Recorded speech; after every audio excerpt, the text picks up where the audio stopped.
నెల్లూరు వీధుల్లో police action, రోడీల వెన్నులో వణుకు. నెల్లూరు జిల్లాలో చరిత్ర సృష్టించేలా పోలీసులు చేపట్టిన యాక్షన్ కార్యక్రమం ఇప్పుడు రాష్ట్ర వ్యాప్తంగా హాట్ టాపిక్ గా మారింది. రోడీయిజానికి, నేరాలకు ఇకపై స్థానం లేదంటూ జిల్లా ఎస్పీ శ్రీమతి అజితా గారి ఆదేశాల మేరకు పోలీసులు సరికొత్త పంథాను ఎంచుకున్నారు. నగరంలో నమోదైన రోడీ షీటర్లను గుర్తించిన పోలీసులు వారిని సాధారణ ప్రజల కళ్ల ముందే ఊరేగించారు. నెల్లూరులోని బీఆర్సీ సెంటర్ నుండి గాంధీ బొమ్మ వరకు రోడీ షీటర్లు నడుచుకుంటూ వెళ్లాల్సి వచ్చింది.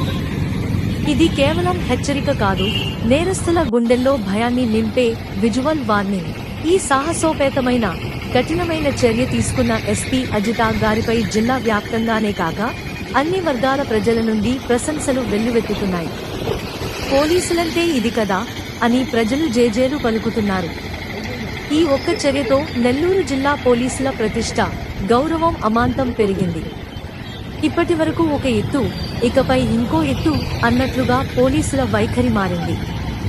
ఇక కౌన్సిలింగ్లు, వార్నింగ్లు కాదు, నేరుగా పోలీస్ కోటింగ్ ఖాయమని స్పష్టం చేశారు.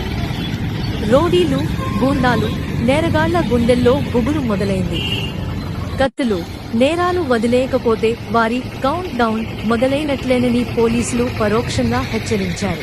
నెల్లూరు జిల్లా చరిత్రలో ఈ రోజు గుర్తుండిపోయే ఒక మైలురాయి. నేరం చేస్తే శిక్ష ఒక్కటే కాదు, సమాజంలో తలదించుకునేలా పరాభవం కూడా తప్పదని పోలీసులు తేల్చి చెప్పారు.